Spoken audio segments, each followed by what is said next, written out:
I don't get to do this very often, but it's now my pleasure to introduce my dad as the speaker today. And many of you know about my dad's history in public service, whether it's serving as a member of Congress for 7 terms or 14 years, serving as Secretary of Transportation for President Obama for 5 years, serving as Chief of Staff for the former Republican leader Bob Michael, and he just took on a new role. Governor Pritzker just appointed him chairman of the new of the Abraham Lincoln Presidential Library in Springfield, and so proud to have him here today. Like many of us, blessed to have 2 great parents in my mom and dad. But my dad has really been a great mentor, a great advisor, a great person of confidence to help manage me, help manage the turbulent waters of Washington, D.C. And so I feel so lucky to have him in that role and to be so helpful with me in my career in politics. And so really happy to have him here. The other thing about my dad is he cares deeply about these issues related to infrastructure, civility, bipartisanship, on how we move issues forward, and continues to play a strong role in that moving forward. And I've said this many times, my dad's had many titles in his career, whether it's secretary, whether it's congressman, whether it's chief of staff, or whether it's chairman. But I would just tell you this, my mom and dad will celebrate their 52nd wedding anniversary here shortly. They have 16 grandchildren. I think the title he probably enjoys most is Grandpa Ray Ray, and that's the title that our grandkids call him. So anyway, I couldn't be prouder to introduce him today. And the other thing is, if you get a chance to talk to him, what I'm really trying to get him to focus on is college funds for grandkids. So if you can talk to him about that, give a warm welcome to my dad, Ray LaHood. The fact that my son can introduce me at this very, very important meeting, and how proud both Kathy and I are of his success and public service and politics. I know why all of you are here, because Tom Oakley told you to be here.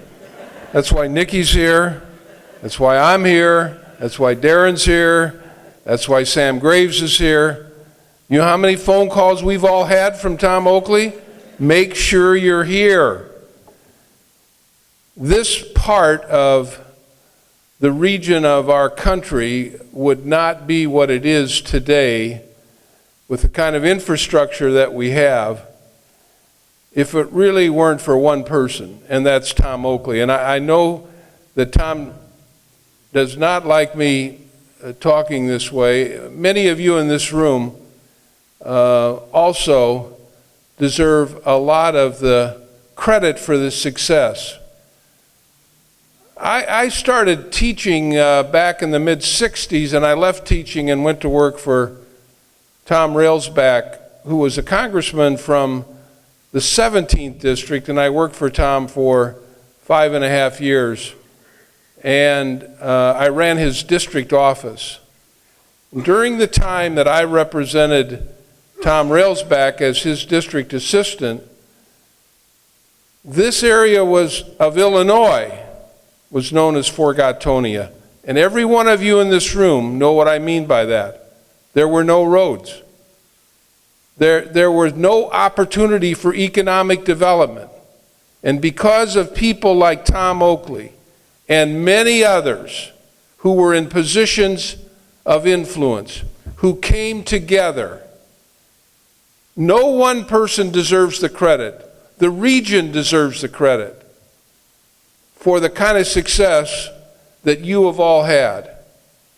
And for me today, my message is congratulations.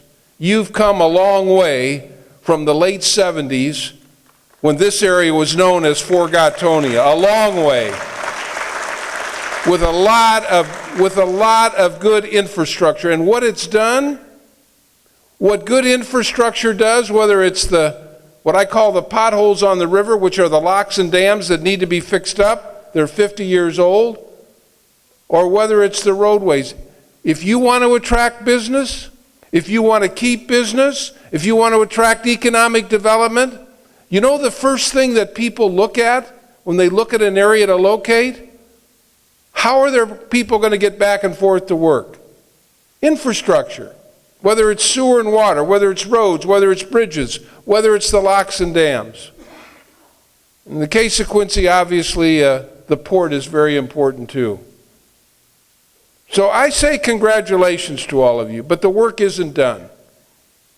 The work is not done. And the work isn't done on the part of the people that represent you in Washington, some who've appeared in the videos and some who've taken the time to be here. We need a national transportation program that addresses fixing up the locks and dams, that addresses broadband, which I know John is going to talk about, our new Ag Secretary, who's doing a great job, who was a great senator, by the way, for this area. And the point is, we need improvements from a national level. And prior to Tom and I going on the road and promoting a capital bill for Illinois, where we not only talked about why we need roads and bridges and why they're falling apart and why they haven't been repaired, we talked about the idea that we needed to raise the gas tax. And I know it's not popular. I don't know of a politician who likes the idea of voting for an increase in the gas tax. And you all should be very proud of the leadership in your own region, particularly in Illinois. Jill Tracy and others around central and west central Illinois who had the courage to say, enough is enough, we need new roads, we need new bridges, and we need to raise the gas tax. This is not easy to do. And so for all of you that are represented by people like Jill, who was willing to say enough is enough, I'm going to follow the leadership of the citizens, of all of you. Well, that's what needs to be done in Washington. We need a national bill to fix up our roads, to fix up our bridges, to fix up our waterways, to invest in ports, to invest in airports, and we need to raise the gas tax, which hasn't been raised in 25 years, in order to create a big pot of money like we've done in Illinois. And prior to the call that I got from Governor Pritzker about the Lincoln Library, I had never met the governor. But I appreciate his leadership. I appreciate the fact that he recognized that in order to fix up our roads and bridges and get Illinois into a state of good repair, you have to have the money. Everybody in this room knows a pothole that needs to be filled, a road that needs to be fixed, a bridge that needs to be fixed. It's easy to identify those because America is one big pothole, and so is Illinois. But it's not easy to find the money. And Governor Pritzker came in, and he could have done this with all Democratic votes. But he was smart enough to know that transportation and infrastructure has always been bipartisan, always. There's not a person in this room doesn't claim a political party. And you're not all of one party. You're bipartisan. You work together as a region. You set aside politics and say, what's good for the region? And that's what the governor did. He reached out to the Republican leadership in Illinois. He reached out to Bill Brady in the Senate. He reached out to Jim Durkin in the House, both Republican leaders, and they were able to find votes. That's why Illinois is a model now, not only for passing a capital bill, not only for raising the revenue, but doing it in a bipartisan way. We all share in that. And those of you that are Republicans, you should be proud of your Republican colleagues who supported this. And those of you that are Democrats should be equally proud. And we should be proud of our governor for standing up and saying enough is enough. We've got to create job opportunities for the people who build the roads, the people that build the bridges, the people that are going to fix up the locks and dams.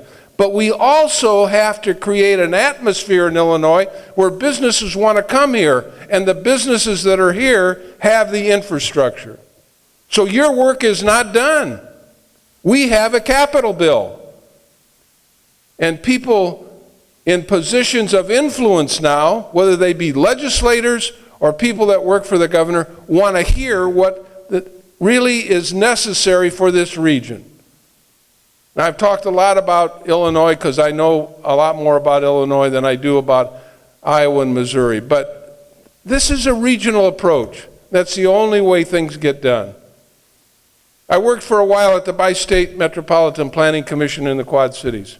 It's a 5-state commission where all the elected officials work together, and we did a lot of good work.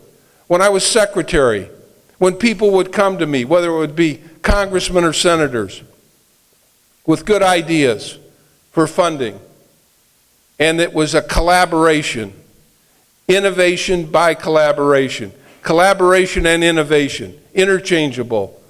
It was a no-brainer how to fund them. And we did it. And we created a lot of good opportunities for jobs. That's what you're doing for your fellow citizens. You're creating opportunities for jobs for the people who fix the infrastructure, for people who build the infrastructure, but also for the people who are in business in this region, and for people who are looking for places to locate their businesses. They won't do it without good roads, good bridges, good infrastructure. You got a great team here. Congratulations. You all wake up every day thinking about how do we continue to have a vibrant economy? And you can't do it without good infrastructure. And you can't do it without collaborating with one another. This region of the country is a model for the rest of the country about how to get things done, how to make things move. Every one of you is a leader in this effort, and my admonition to you today, and my charge to you today is, keep on keeping on. The work is not done, and it won't be done until you've created a network of transportation, a network of opportunities for jobs. And we know that there are good elected officials, whether they be in Congress or in governor's offices or on the staffs of the people that work in these jobs, that are going to be with you. You know why? Because you're together. You're working together. There are no rivalries.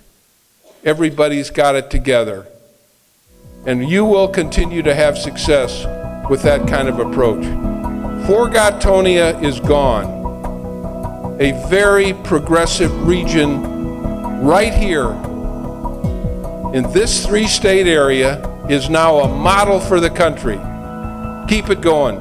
Thank you for all you do for this area.